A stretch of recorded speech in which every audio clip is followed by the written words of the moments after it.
Mountains have always cast their spell upon us. Bleak worlds built of ice and rock, then shaped and carved by time. But in the shadow of their peaks, life clings tenaciously to what seems to us a harsh existence.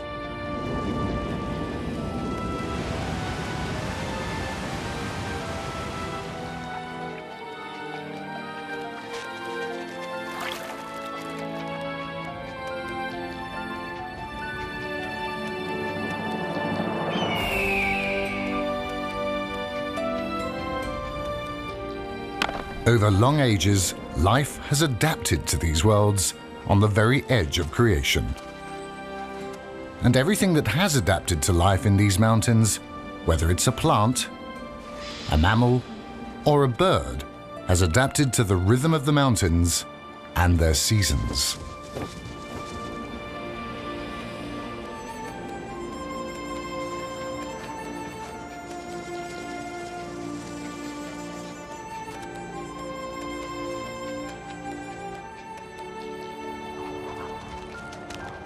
But mountains live to a different timescale, one that's not measured in seasons, but in tens or hundreds of millions of years. And of all the world's mountains, amongst the most famous are the Alps of Europe. But on Earth, there are 4 mountain ranges called Alps, and they couldn't be more different.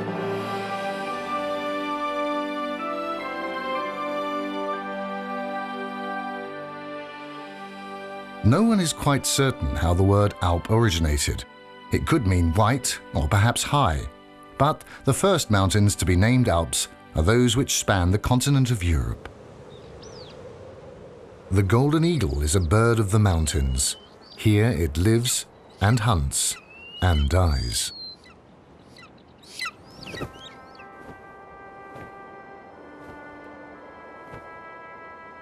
Mountains have a lifespan too. These Alps were born in the chaos of a tectonic collision some 35 million years ago, when the continental plate of Africa thrust into that of Europe.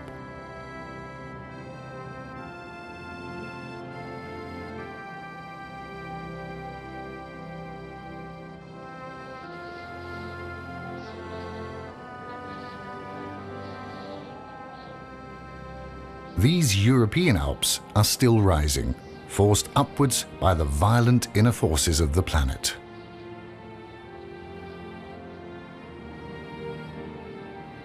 For most of their existence, the mountains have been a wilderness, too extreme for humans to live in.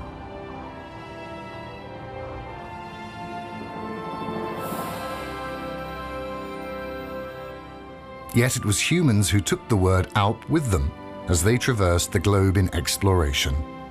No matter where in the world the mountains are, north or south, east or west, the same forces are still at work.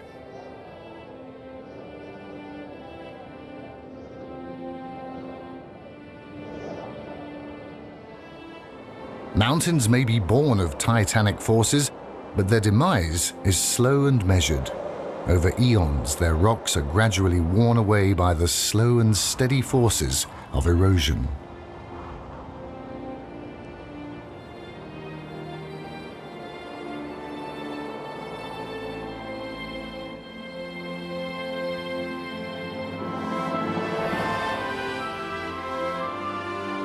Where mountains stand mark some of the most active fault lines on the planet.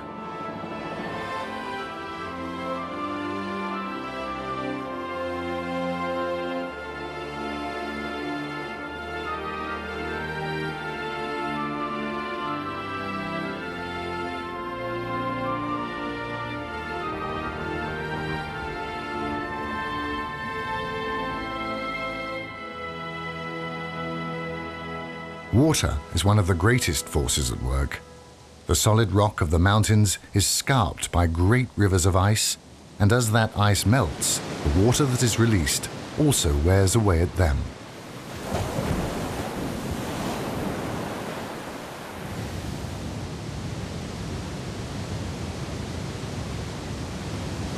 Water flows through the same courses over millions of years. seeping into the fissures of the rock, seeking out the weaknesses until the rock is ground down, finally to crumble and be carried away downstream.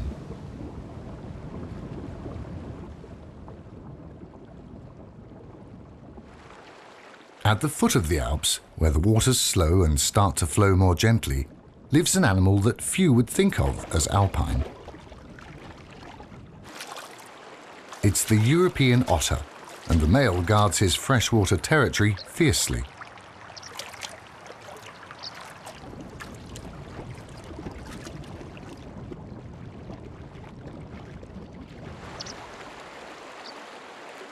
The otter is a predator, swiftly coursing through the water to catch its prey of fish or small crustaceans, sometimes even water birds.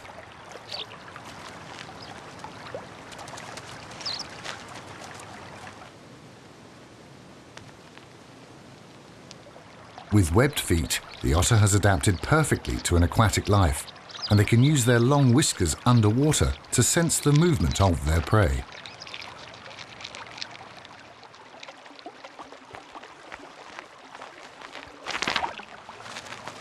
But when frightened by an even larger predator, the otter will retreat, either to its den in the riverbank or back to the alpine stream, if that is the closer refuge. In another alpine stream lives an animal so similar and yet so vastly different to the otter, the duck-billed platypus of Australia, on the other side of the world. This is one of the oldest mammals on Earth, a relic of an early experiment in the evolution of mammals. The platypus too hunts in freshwater streams fed by Alps, but these Australian Alps could not be more different than their namesakes in Europe.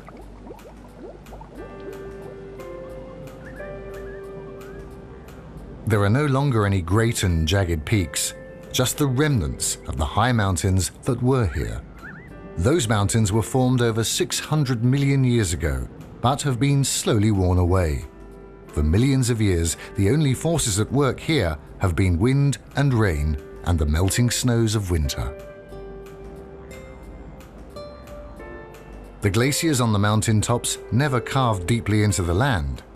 These are the oldest of the four Alps, and for tens of millions of years, they've remained isolated from the rest of the world.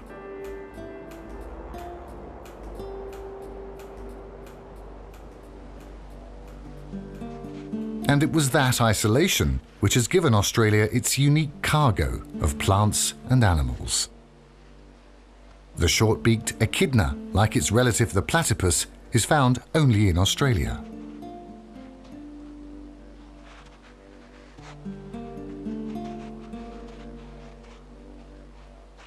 For the echidna, as it forages for ants hidden beneath the snow, the short and relatively mellow Australian winters are merely an inconvenience.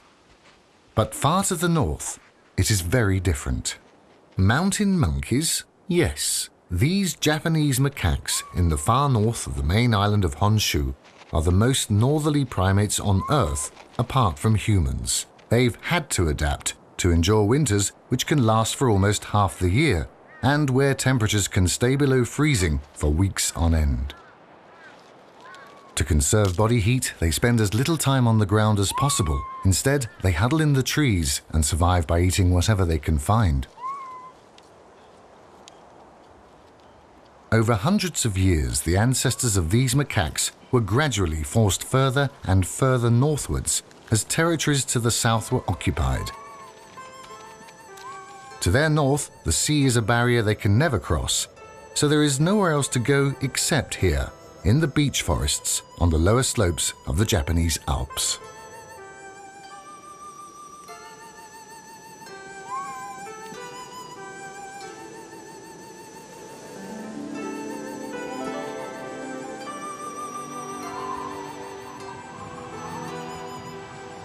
It's hard country, and for their survival the troop rely upon the knowledge of the older females. She has spent her entire life in this one patch of forest and knows it intimately.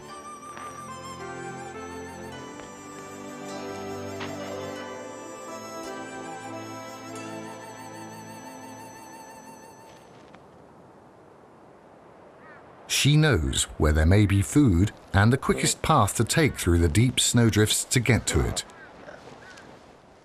But for some others, the struggle is not so strenuous. Parrots seem somehow out of place in the snow, more suited to the tropics than here in the Australian Alps in winter.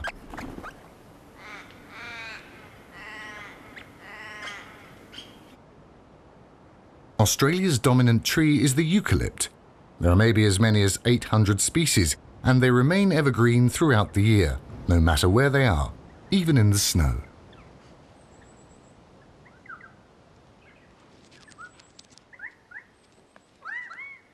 Crimson rosellas and currawongs search for seeds, nuts and insects amid the snow gums. Some of these birds are temporary visitors, moving up and down with the seasons.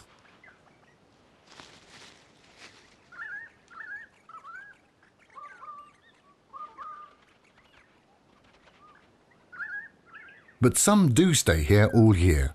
The rosellas are able to shelter from the freezing cold of the winter nights, fluffing up their feathers and taking refuge in the snow gums. But these parrots have still got to venture out onto the snow as they search for fallen seeds. But somehow they don't really look at home. But this parrot is very different. The kea, named for its distinctive call, is the only parrot in the world to live not just above the snow line, but also above the tree line. The New Zealand Alps are the youngest of the four Alps, thrust up in the past 7 million years. Then, 2.5 million years ago, glaciers advanced as an ice age began. It took a grip on these southern islands of New Zealand and forced old species like the kea to adapt to new challenges.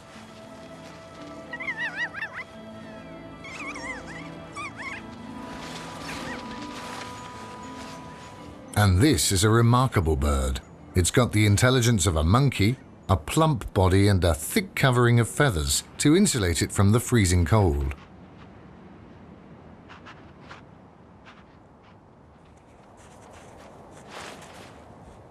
And strangely for a bird, they're good at walking, especially on ice. Their feet have inbuilt crampons, and they make use of a natural ice pick. While this bird in its winter plumage has thick feathers on its feet to help it up the icy slopes. The high plateau of the European Alps, exposed to biting winds, are an extreme environment, especially in winter. Few birds have adapted to life up here. The ptarmigan, or snow hen, is one that has. In fact, they spend most of their lives above 1,400 meters.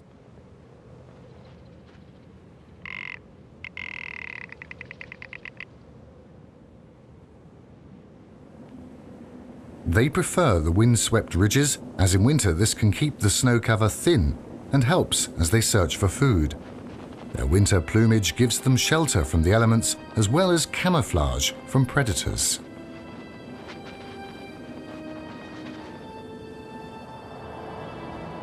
For there were many hungry eyes on the lookout in the Alps. In this unforgiving world, predator and prey adapted together. The chamois and others like it may have been forced to move higher and higher to escape the wolf packs.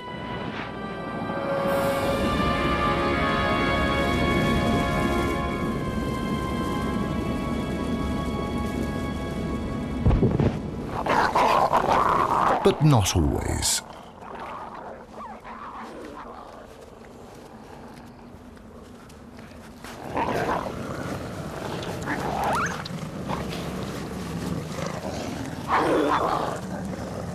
These high slopes are cold and barren places.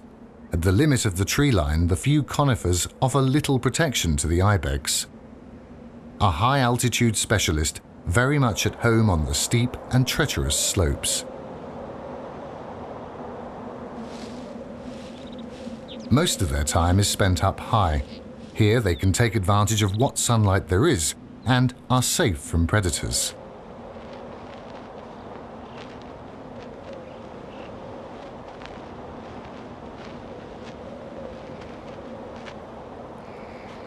They survive the winter on lean pickings, digging through the snow and ice for mosses and grasses.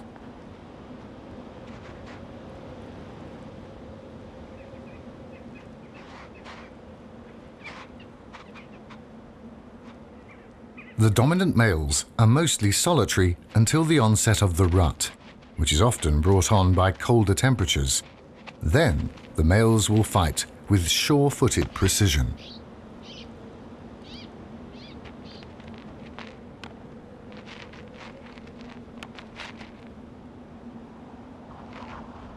Until one gives ground and the fight's over.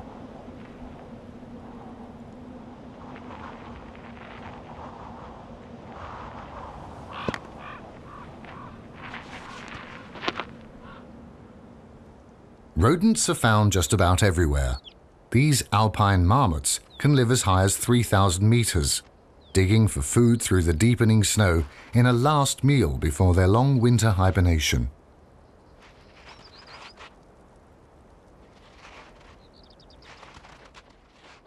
But this animal remains active all through the Australian winter. It's a wombat.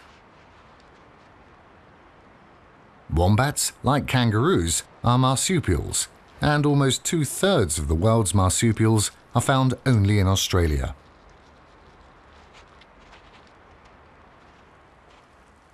These red-necked wallabies in the snows of Australia's south are seasonal breeders, but when conditions are right, marsupials can breed almost at any time.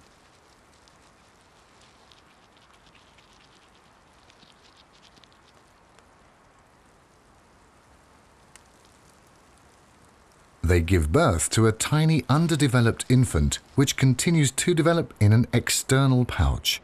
It's like a pregnancy outside the body. It helps the mother to save energy. If conditions get really bad and food scarce, then the mother is able to abandon her young, so at least she will survive to breed again.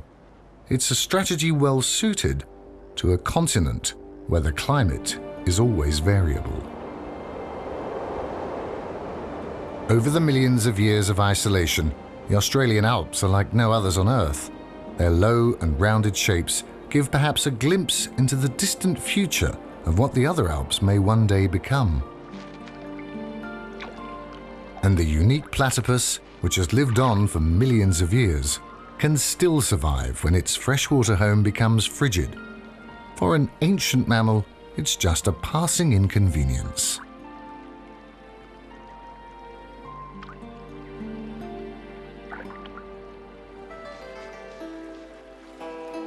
But in Japan's north, some macaques have learned to take advantage of the many thermal hot springs that bubble to the surface.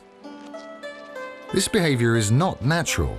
It was initiated in the 1960s when one female went into the hot water to retrieve some soybeans thrown by a keeper. Now, these macaques have learned that for a while at least, being in hot water brings moments of bliss from the freezing temperatures that they must endure. For everyone, Mount Fuji is an icon. It's the highest mountain in Japan and is at the southern limit of the Japanese Alps, which lie along one of the most active fault lines on the planet.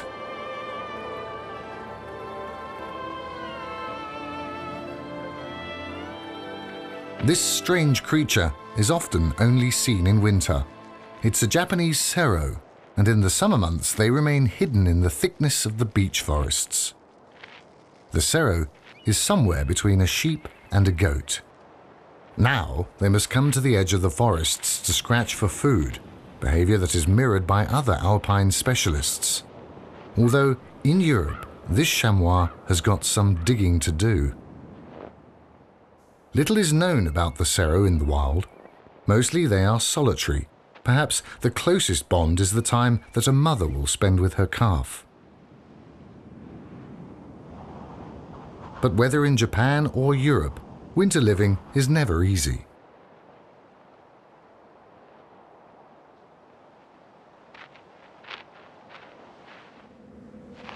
On the high slopes of the European Alps, the ibex also scrape at the snow for the meager winter pickings beneath.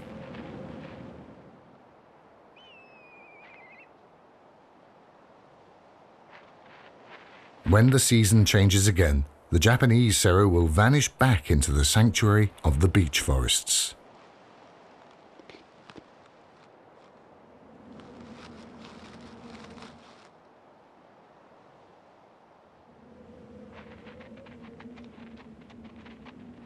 But while the Japanese serow is solitary, the ibex are not. Females live in groups and attract the dominant males when the time is right for mating.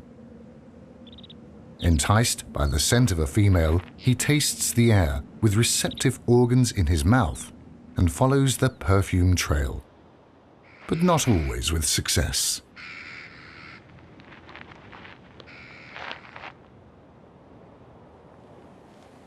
The keas can breed in winter too. This pair have bonded for life. They know each other and their surroundings well. Good strategy to survive on these frozen alpine slopes. As the courtship dance intensifies, she takes the lead. And, unusual for birds, the actual mating can last for as long as 10 minutes. Up here, amongst the snow-covered grass tussocks and rocks, the keas are preparing for just one more bitter winter that their kind have known for countless years. After mating, the female builds the nest. The male won't lift a claw to help.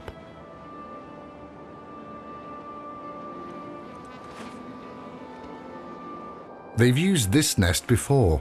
Keas can live for up to 30 years, and this knowledge serves them well through their lifetime. The marmots, too, are safe and snug in their den under the snows of Europe's winter.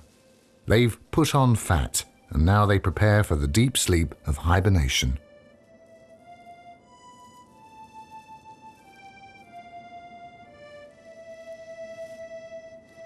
They'll be protected from the extremes of the climate above, yet it is a gamble. If the winter is longer than normal, or they've not put on enough body fat, they may wake up too early, and, with no food, they will surely die.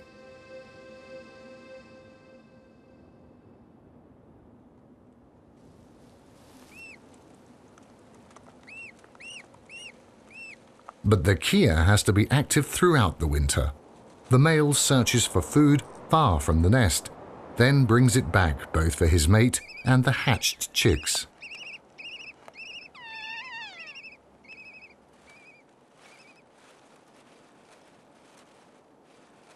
As there were no native land mammals nor snakes in New Zealand, many birds nest on the ground, as there were no ground predators to worry about.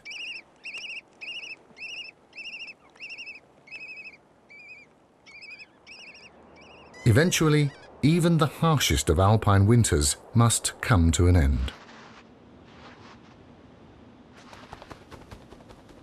The marmot looks out upon a world still covered by snow, but already it is melting.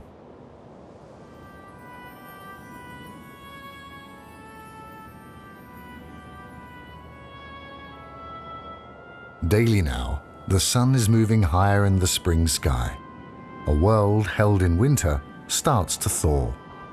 And with the thaw, the forces of erosion continue yet again to work away at the four Alps.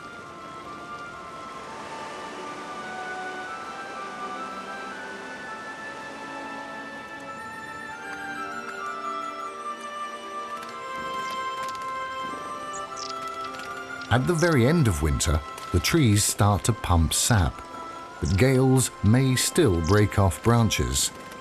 These icicles in Japan are not water, but pure maple syrup, and small birds are attracted like children to an ice cream van. In a matter of days, the sun's warmth will melt everything, maple syrup as well as water.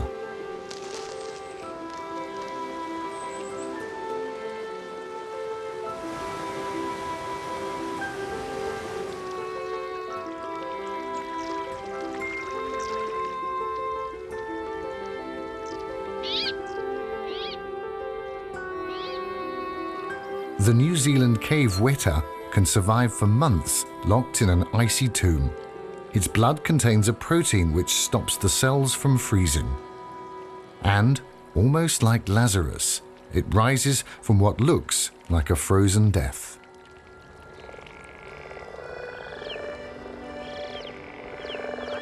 European grass frogs too have spent their winter in hibernation. Now they start to gather, and the males once again call to the females.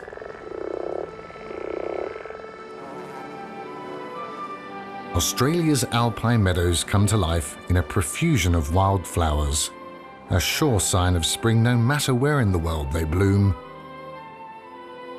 or blossom.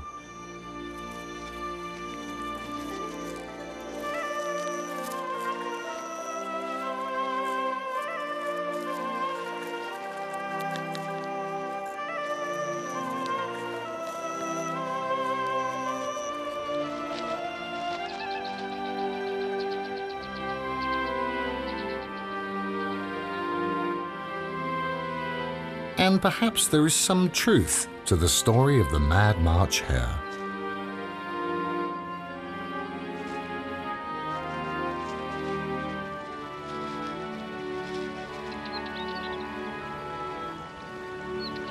As the earth warms, a tiny animal's gamble has paid off.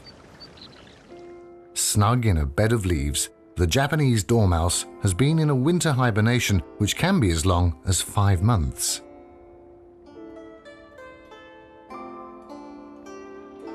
In its sleep, it breathed only twice an hour. Now, as it warms, its heart rate increases from a resting 50 beats a minute to almost 500.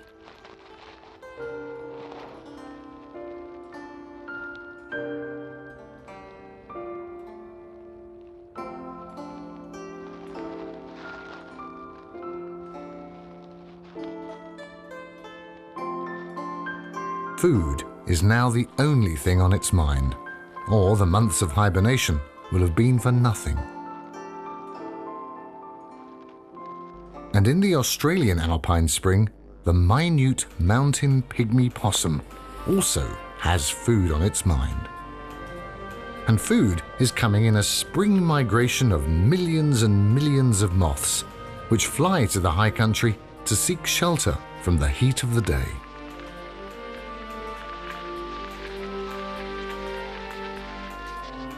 These bogong moths are a bonus for many, not just the pygmy possum.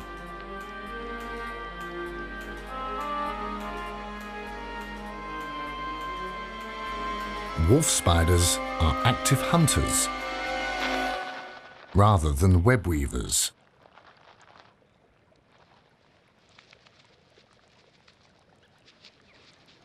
The mountain pygmy possum is the only Australian mammal to be found only above the snowline. It goes into a winter hibernation while other small marsupials must still hunt insects beneath the snow. And like many alpine creatures, it's a specialist now endangered by its specialization. Australia's climate has always been variable, and this tiny marsupial faces an uncertain future as the snowfields diminish year by year. Native Australian ravens also feast on the moths.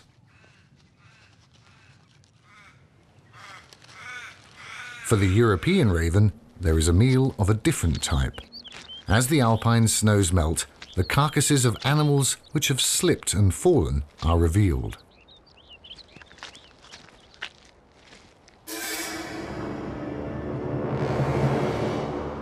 But there's competition. Golden eagles are very territorial. With acute eyesight, they are constantly alert for any sign of intrusion, and that may mean food.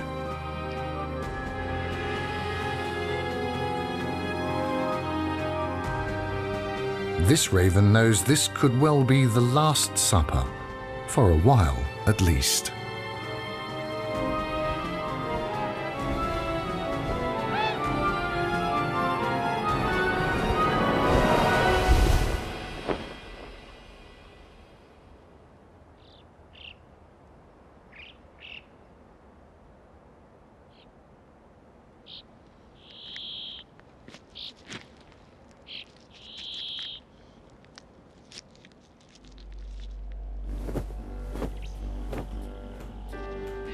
These flightless birds, Australian emus, have only one thing on their mind: fighting over a breeding territory. Australia's largest bird of prey, the wedge-tailed eagle, is no threat to them, or to adult eastern grey kangaroos on the grass plains that spread out from the Alps. Female kangaroos can have young at different stages of development. While one is developing in the pouch, she can also be ready to mate. Males constantly seek out these females, and just like the ibex, they follow the scent, luring them to the receptive female. And, like the ibex, large males fight for dominance, and there will only ever be one winner.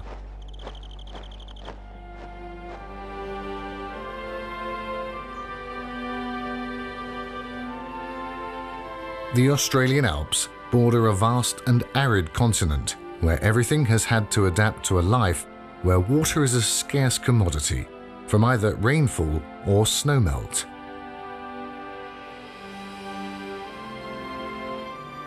But in Europe, the snowmelt brings an annual bonus.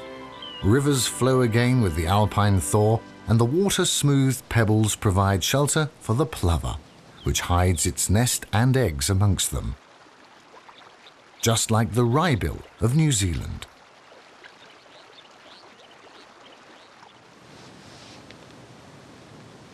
Both the plover and the wrybill, almost as far apart as any two species could be, find food and shelter along shallow braided rivers which owe their existence to different mountain ranges, both called Alps. While in the Australian Alps, the corroboree frog lives now in only 3 scattered districts, the striking pattern warns off potential predators. In the same manner that the European fire salamander advertises its presence. Like the frog, its skin can secrete a strong toxin, so rather than trying to remain hidden, they give warning that they are dangerous to eat. It's the male corroboree frog that makes the nest, always in the sphagnum moss, surrounding bogs above the waterline. He calls to the females to lay their eggs. He fertilizes them, and they stay until the spring thaw floods the eggs, that then hatch into tadpoles. These frogs need the cold and wet environment of sphagnum bogs to reproduce, but now they are on the edge of extinction as their alpine habitat shrinks.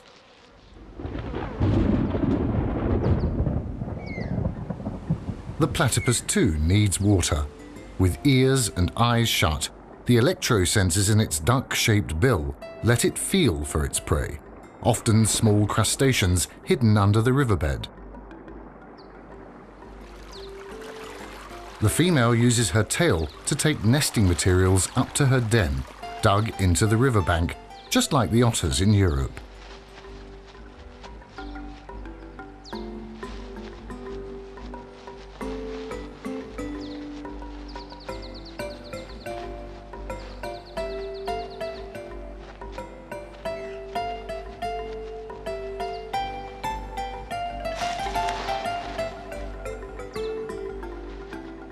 But that's where any similarity with the otter ends. For the platypus, even though she's a mammal, lays eggs and then suckles her young with milk.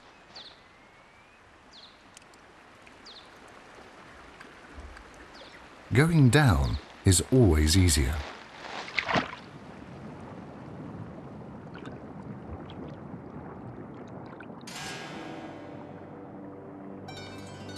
In a few Japanese streams is an equally bizarre creature, the giant salamander.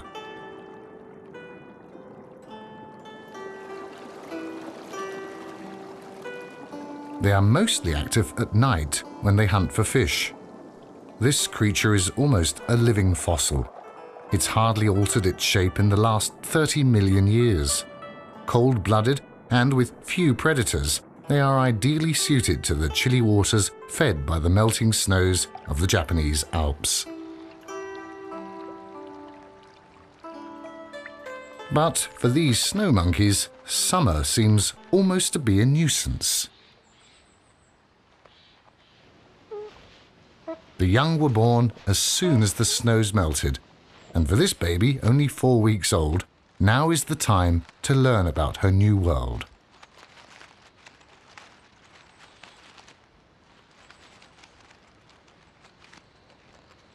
The adults are molting their winter coats, so the constant mutual grooming has an added necessity.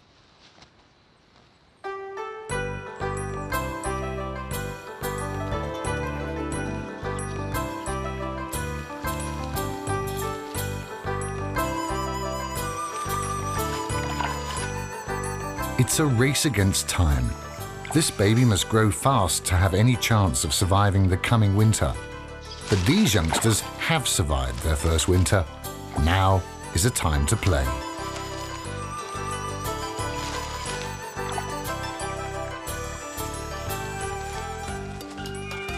And almost unique amongst birds, young keas also play. They are highly intelligent. As yet, they can't fly, and this play is a chance to exercise their muscles and to train their skills. There are no winners and no losers in this play fight. They test each other's weaknesses and build each other's strengths.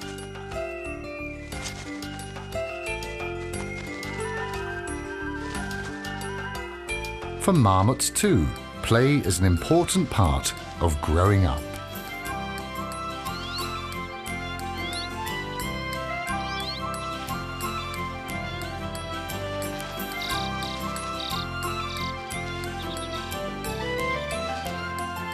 While the young chamois seem overwhelmed by their own movement.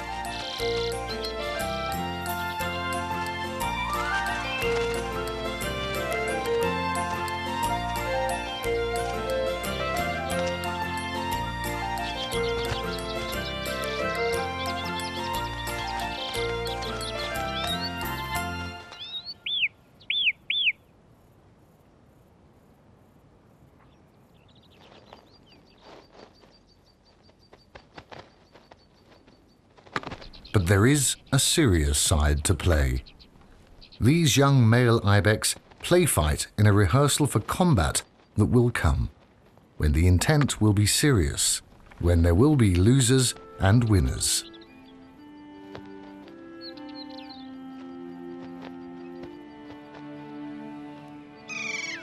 For centuries, the New Zealand Alps have echoed to the plaintive calls of the kea. The mountains here grew in a separate evolution.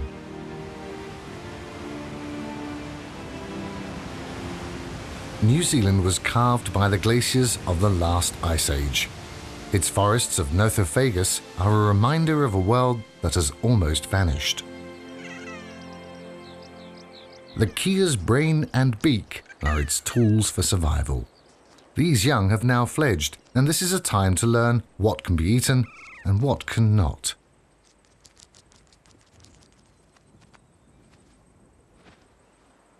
And how best to try and rob a ground-dwelling mutton bird of its egg.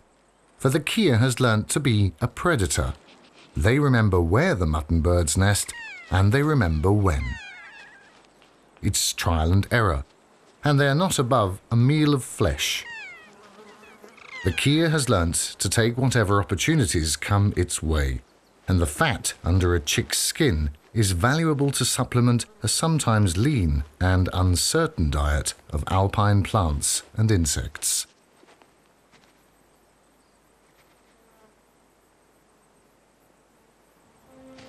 And it's not only the kea which can give the brief flash of a red wing.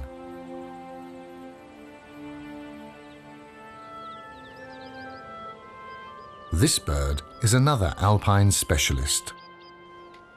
The European wall creeper nests in rock fissures, which are virtually inaccessible to any other creature.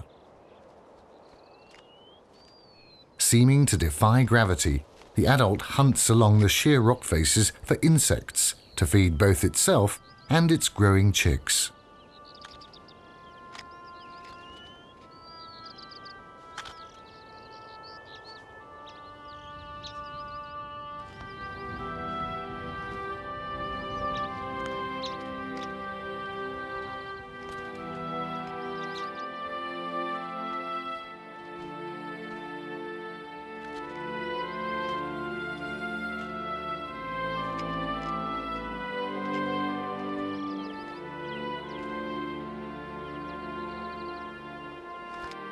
Then it falls away, dropping and rising with the winds that are always shifting and changing in its mountain home.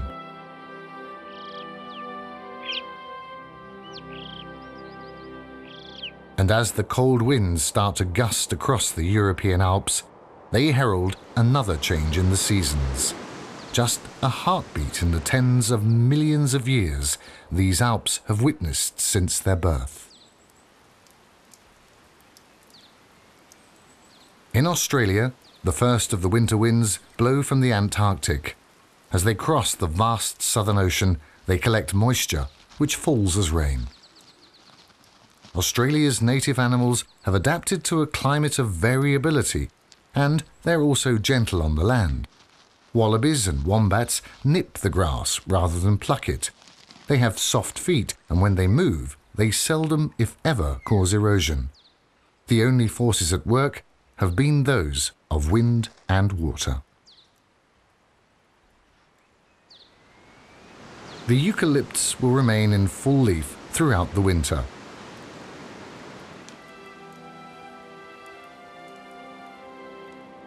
But in the northern hemisphere, many trees have a different survival strategy. The larches, even though they are conifers, draw back the nutrients from the needle-like leaves. The broadleaf Japanese beech trees do the same. They sense the change of season by the shortening of daylight hours, as well as the dropping temperature. As their leaves are discarded, the changing colors are a certain indicator of the winter to come.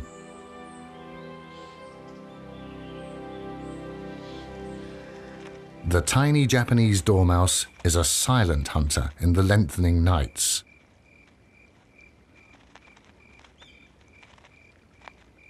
Insects can be a rich source of protein, sometimes at least.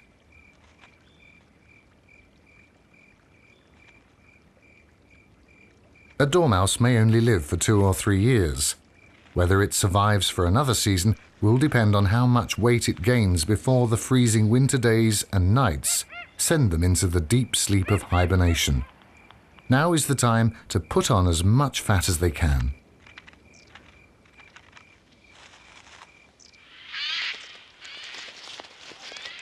Japanese squirrels and blue jays, too, are busy with the autumn harvest.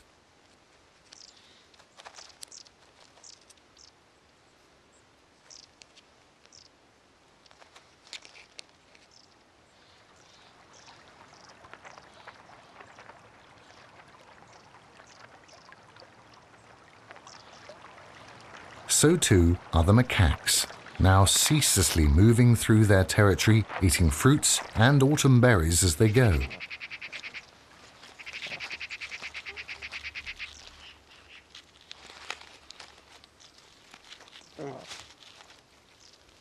Even at the best of times, these northern beech forests are a marginal habitat. Once the fruits and berries have gone, there'll be no more until spring.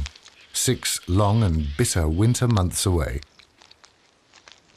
Marmots, those ever resourceful rodents, prepare for winter too.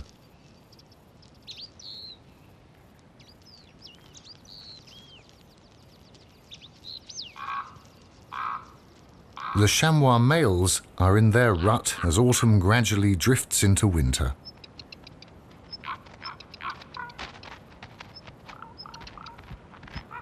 Their single-minded determination and their agility is astonishing, a behavior born of centuries of adaptation.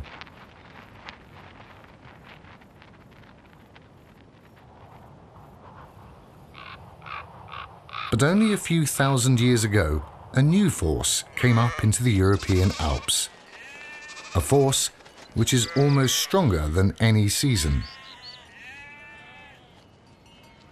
Humans, who for centuries had lived in the shadows of the mountains, moved up with their herds and flocks.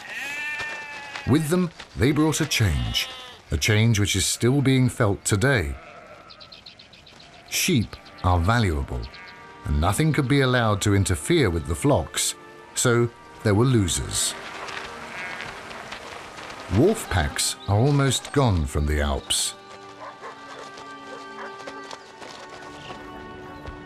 So too the brown bear, forced to move into more and more marginal lands.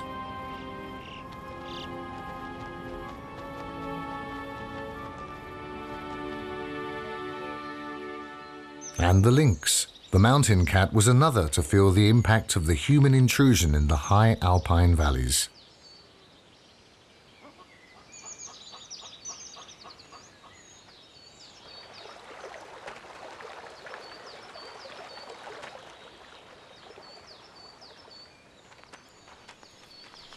Recently, however, there has been another change, a change in attitude.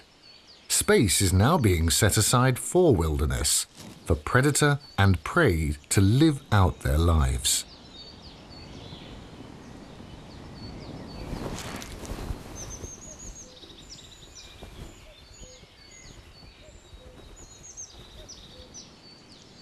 Although sometimes it can be a tricky business.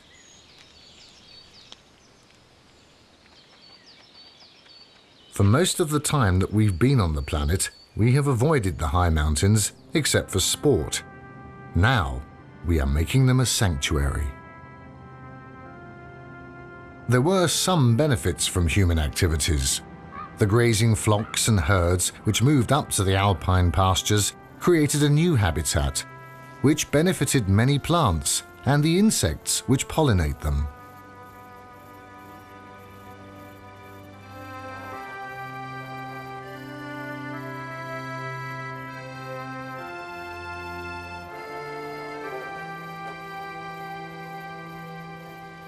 Many of the higher regions of the Alps cannot be farmed or grazed, so a balance is being struck between the needs of a growing population and the wild animals which had lived in these mountains long before humans and their flocks arrived. But in the Australian Alps, the balance must be different. When European settlers first came, they named these ancient hills after the Alps they knew, and they brought their European animals, sheep and cattle and horses. These were the first animals in the history of the continent to have hard hooves, and for the first time in their existence, the fragile soils were eroded in different ways. Now, government has decided there can be no balance between the cattlemen and the land they use for summer grazing. In a decision not without passion and controversy, the cattle and the horses are being driven away forever. In the New Zealand Alps, the human presence is also felt, but their coming was to play to the kia's advantage. Modern New Zealand has ski fields which are justly world famous, and for the ever-inquisitive kia, this was an opportunity too good to miss.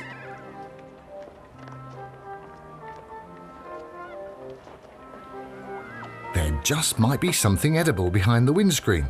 And anyway, if not, it's fun just to pick at the rubber ceiling.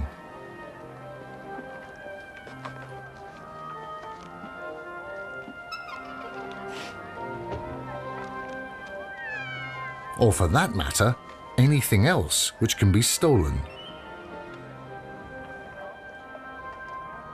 Or which demands attention.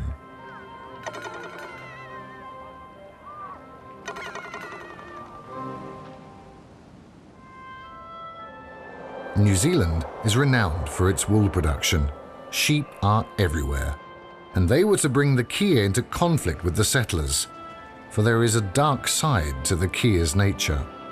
In severe seasons, it's little wonder that the sheep, grazing what they could of any visible grass, should have been exploited by an intelligent and opportunistic parrot with a taste for fat. The kia is well used to the cold, and they know how to find food in the dark.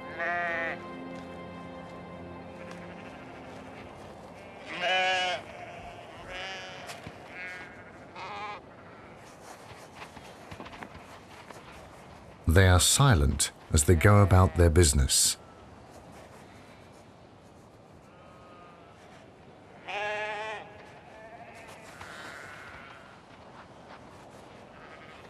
The kia knows it can dig easily into the lower back of the sheep behind the ribs. As it happens, that is above the kidneys, which are surrounded by a fatty tissue, apparently much liked by keas. In earlier days, keas were shot by the farmers, but now they are protected. Perhaps the kea learnt to prey upon sheep because it's an alpine bird and lives on the edge of survival.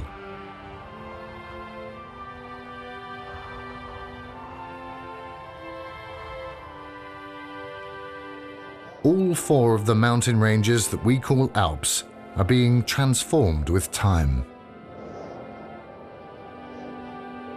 Ice and rock will be worn away with time, and in the far distant future, the mountains that we today call Alps will be shadows only.